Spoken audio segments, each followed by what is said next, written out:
Have you ever been tossing and turning in bed while your mind races, trying to work out the solution to a tricky problem, and then you wake up and the answer is just there? Like somehow, while you were sleeping, your brain figured it out. No conscious thought required. So how does that happen? We look at what science has to say about the stuff that dreams are made of. We still don't have all the answers. No surprise, because the brain is incredibly complicated. And even now, much of it remains a mystery to scientists and philosophers alike. But researchers are putting together some pretty interesting pieces of the puzzle and raising new sets of questions. For example, a new Ontario-based study finds that rates of new diagnoses of psychotic disorders, including schizophrenia, increased by 60% in people aged 14 to 20 over the past few decades.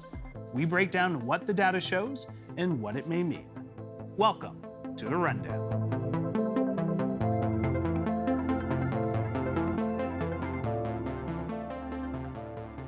A new study published in the Canadian Medical Association Journal says that between 1997 and 2023, the annual incidence of psychotic disorders increased by 60% among people aged 14 to 20. I sat down with one of the co-authors to understand what the numbers are telling us and the questions they leave behind.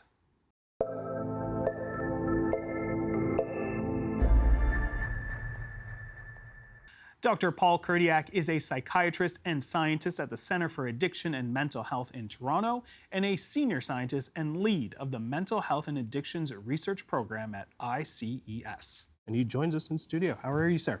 Great, thanks for having me. All right, your study measured the incidence of psychotic disorders across different groups in Ontario. When you stepped back and looked at the findings, what surprised you the most? Well, I think the first thing that surprised me, and I should say at the beginning that I was a co-author on this study. It was led by a colleague of mine at the University of Ottawa, Dr. Daniel Myron, did a great job on this project.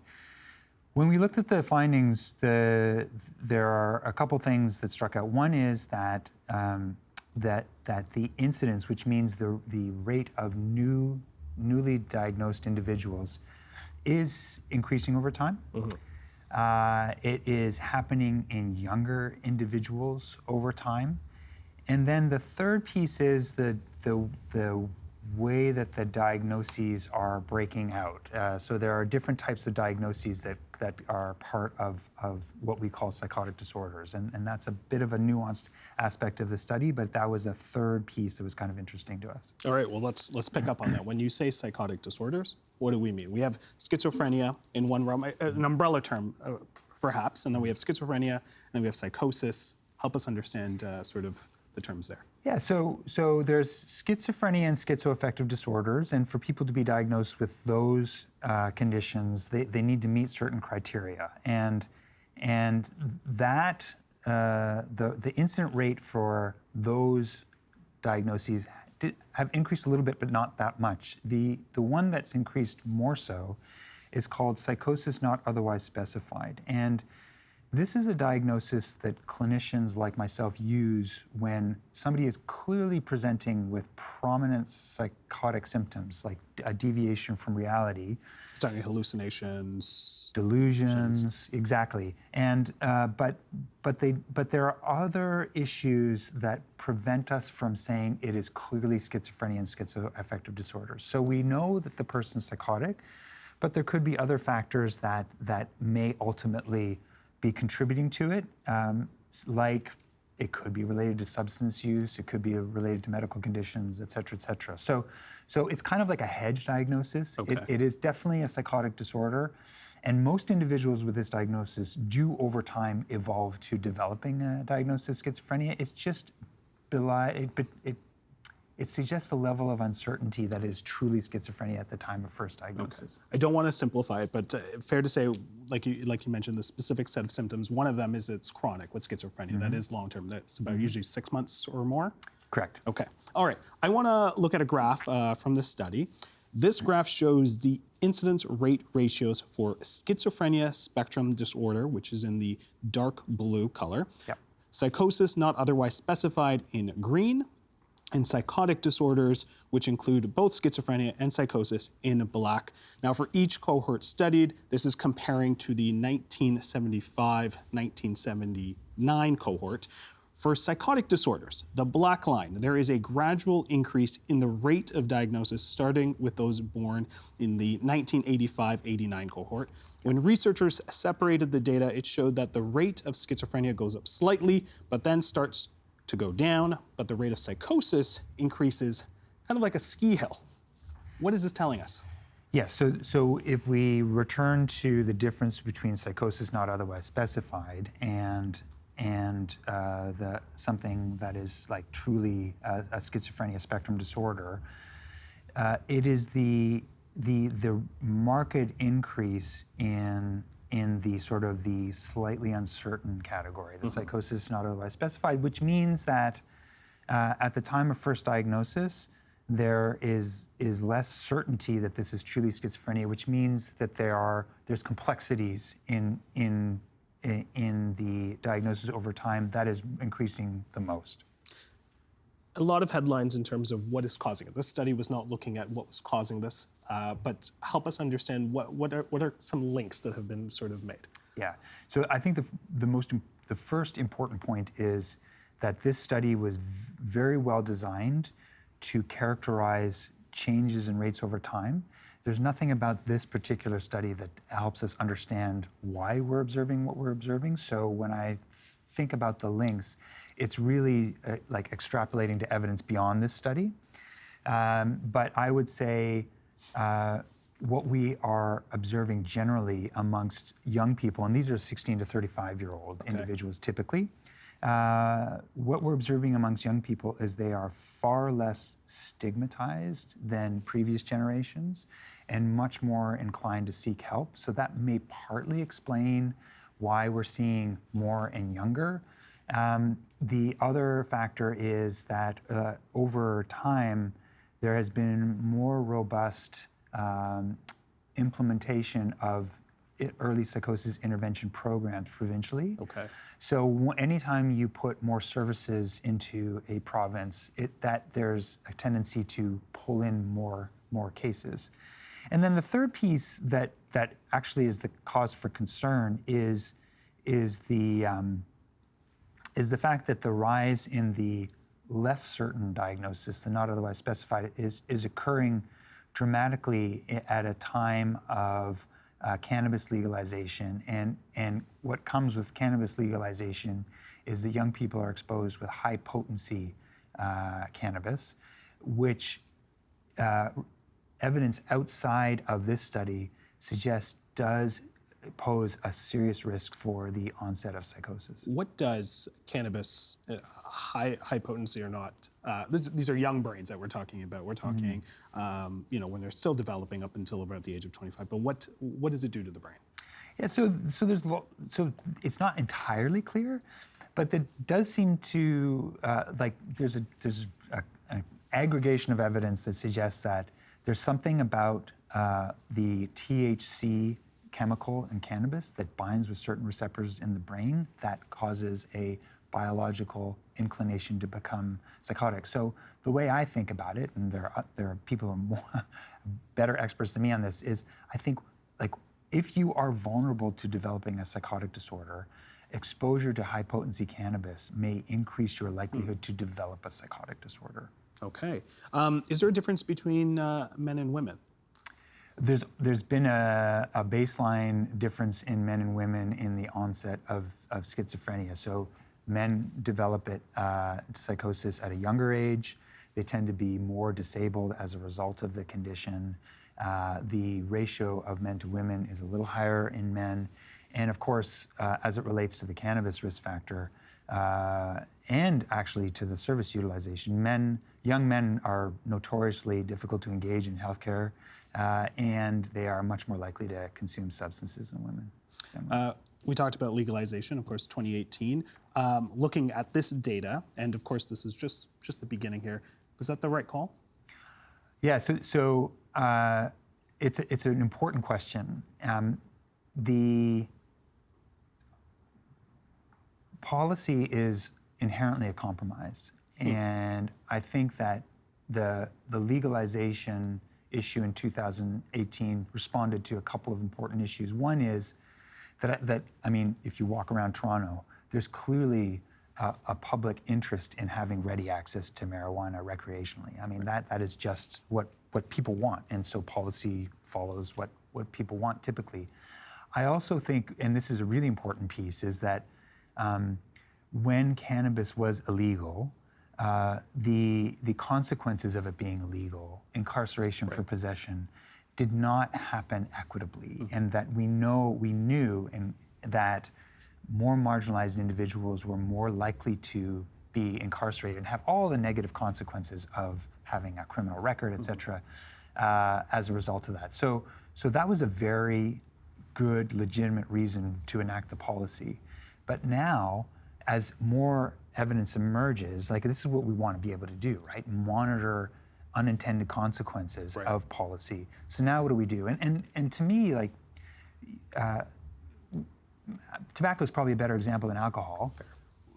Tobacco is a legal substance, but it's pretty highly regulated and highly taxed. So, I think there are policy solutions to find that compromise or balance between, maintaining the benefits for which the policy was first enacted, at the same time, address some of the risks that we're learning about.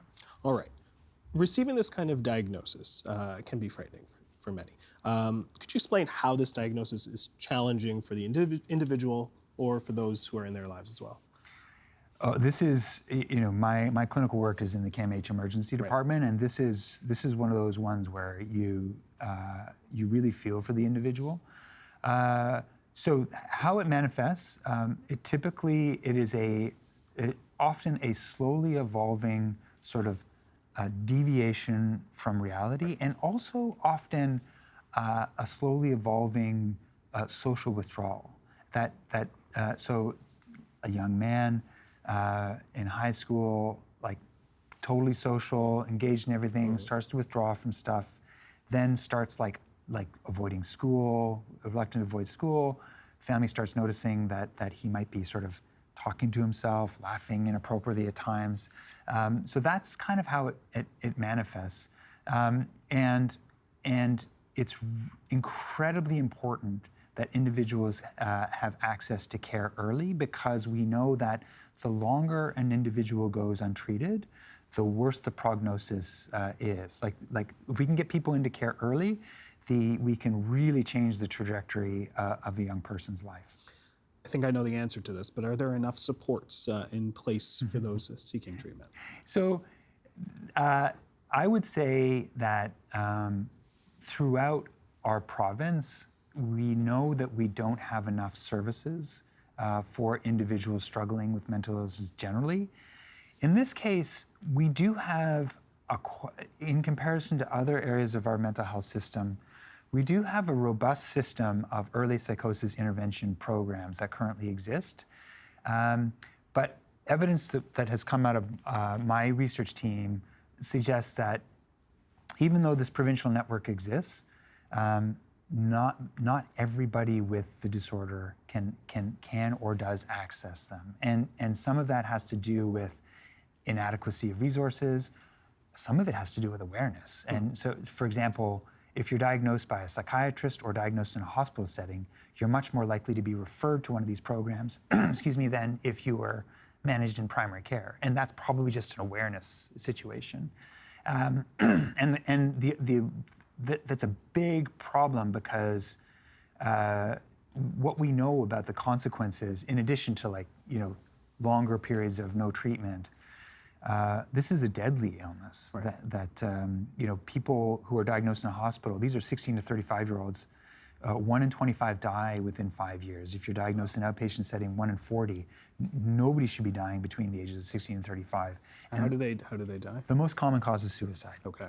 Yeah, the suicide rate is incredibly high, and it just makes sense, because these are young people who have a sense of who they are and what they're going to be doing in their life, and their whole identity gets rocked by this diagnosis.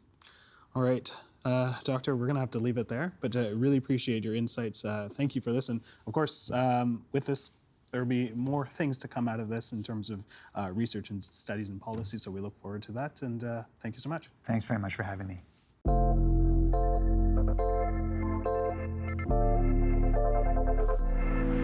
When Karen Van Kampen was a child, she hung out at her father's lab, one of the first independent sleep labs in North America. Now, the health and science journalist has turned her lifelong interest in sleep, dreams, and everything in between into a new book called The Brain Never Sleeps: Why We Dream and What It Means for Our Health. Karen Van Kampen is a health and science journalist. How are you doing, Karen? I'm well, how are you? I'm doing well.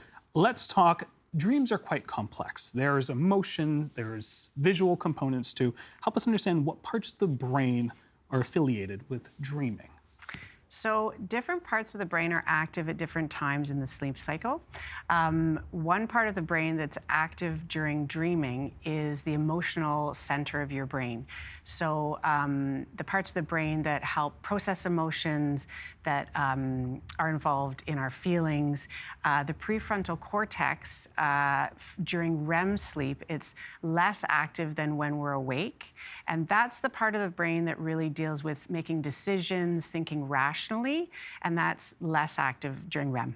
All right, you mentioned REM and you mentioned cycle. So REM, to simplify, rapid eye movement, Yes. and then there is non-rapid eye movement.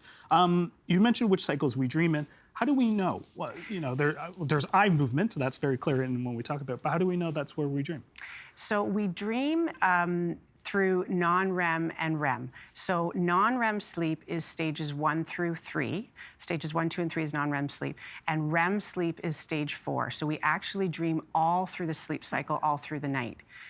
So that's Where are the best, most vivid dreams? REM sleep. So Okay. it's typically our most intense, vivid, emotional dreams happen during REM. And we get to our first REM, we go through 4 or 5 stages of the sleep cycle a night. Right. And so it's about 90 minutes into the sleep cycle that we have our first period of REM. Okay. Reading your book, you have, I would say, quite an unusual childhood in terms of what you experienced. What Right. drew you to understand more about sleep and dreams? And I know your father had a lot to do with that. So my dad's a sleep doctor, so I was always immersed in this world of sleep. And I sort of look at it as sleep was kind of like this gateway to the world of dreams. And so I was always, always thinking about sleep and trying to get enough sleep. And sleep was a really big part of growing up, my childhood. And then a few years ago, I read this scientific study that said we're as dream deprived as we are sleep deprived. And it made me think, why do dreams matter on their own? It's, not just sleep. Sleep is its own industry and we're very focused on sleep. But what about dreams? And then it turned me on to the science of dreaming. As you mentioned, and what we've talked about in terms of the brain, we have come a long way in terms of understanding the brain. Yes.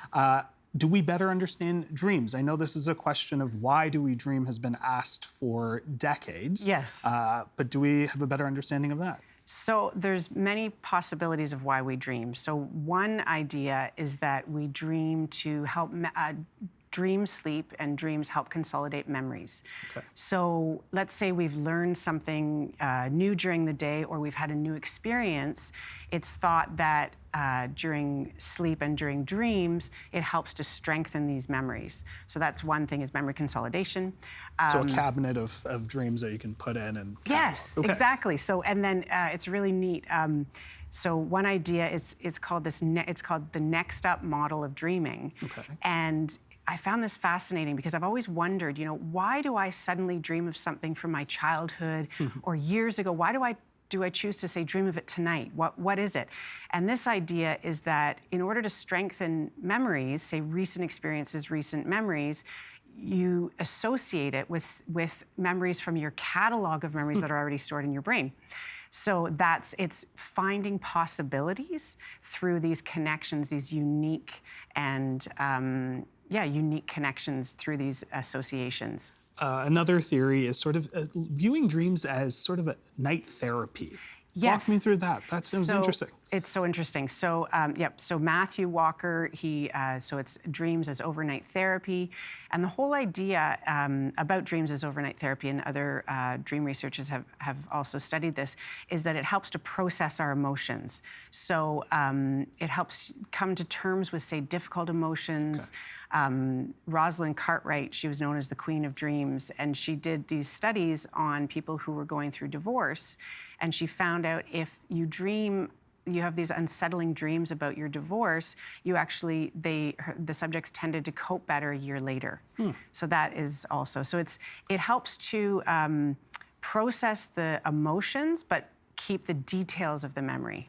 There's also this thinking of our dreams. Some people may look at them as two separate compartments, when we're awake and we're falling asleep. Right. But when we wake up, sometimes we might have solved some of the issues that we dealt with. Help us understand perhaps how dreams kind of help us when we wake up in our real world.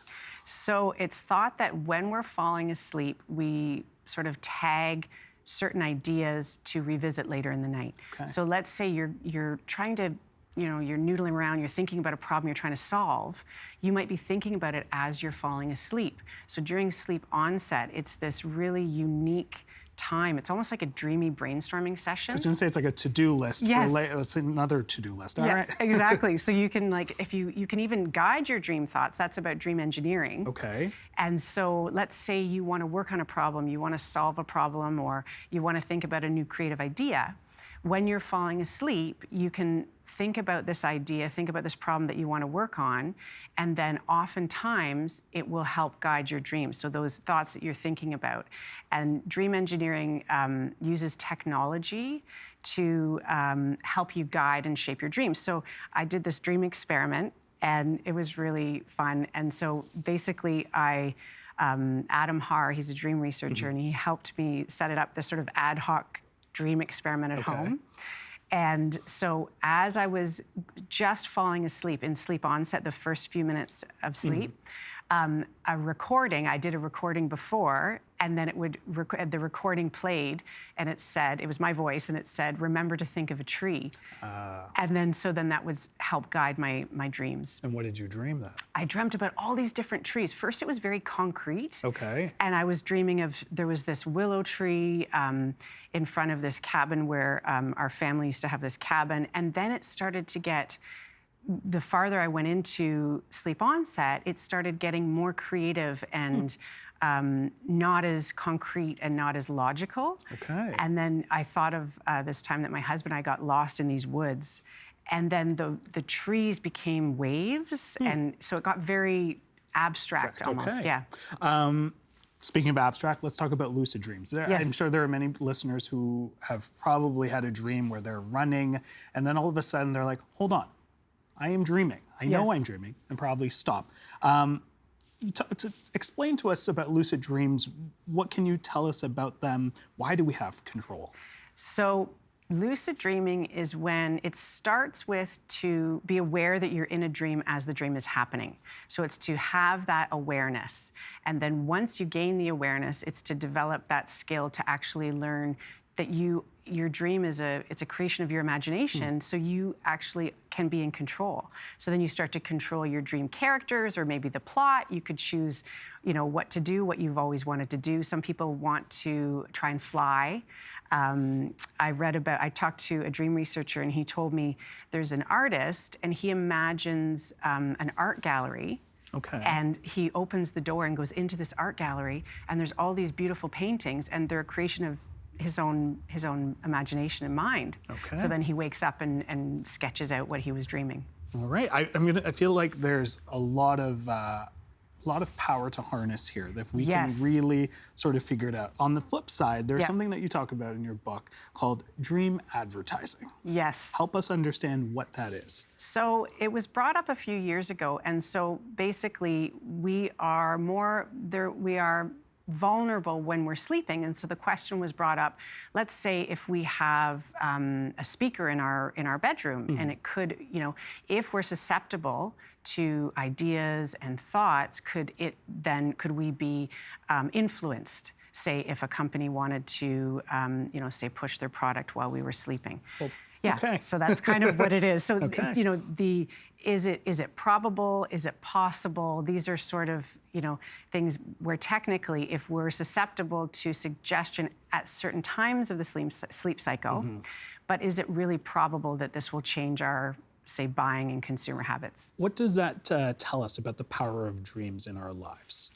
I think that dreams are so powerful. I mean, it makes me think, we spend a third of our lives asleep and a large portion of that time dreaming.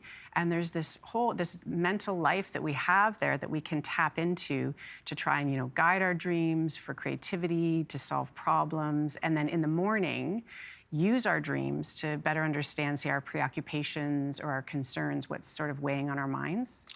During the production of this book, you have delved into a number of studies. I am curious, what's one that kind of left you sitting back and being like, that is like amazing to think how our brain works when it comes to dreams? So the work that I was so dream engineering for sure that I talked about, and then also anesthesia dreams. Okay. So it's a group of researchers at Stanford, and they've discovered that if you keep a patient at a certain brain state just under the level of consciousness, they come to this calm, relaxed state. And it's wonderful because you can revisit potentially difficult and even traumatic experiences and events, but having this calm state. So you're able to revisit them and then almost create new memories of them.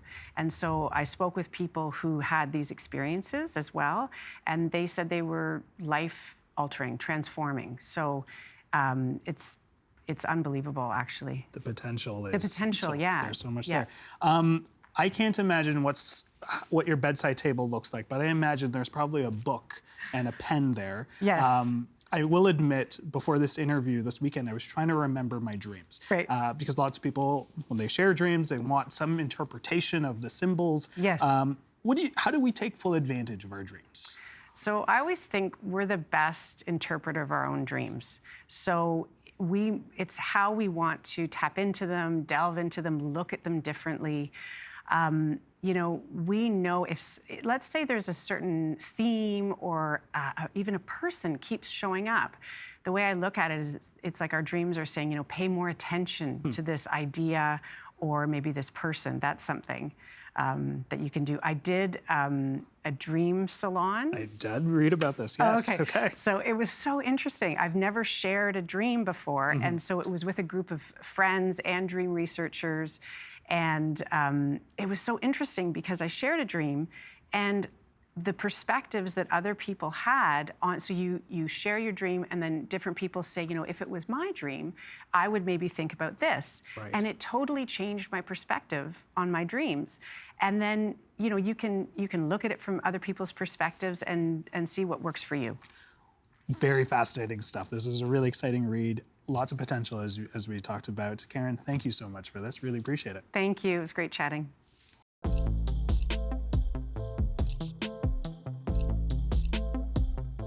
I'm Jeyan. Thanks for watching The Rundown. What do you like or not like about what we're doing so far? Send us your feedback at tvo.org/rundownfeedback or leave us a comment on YouTube. Until then, see you tomorrow.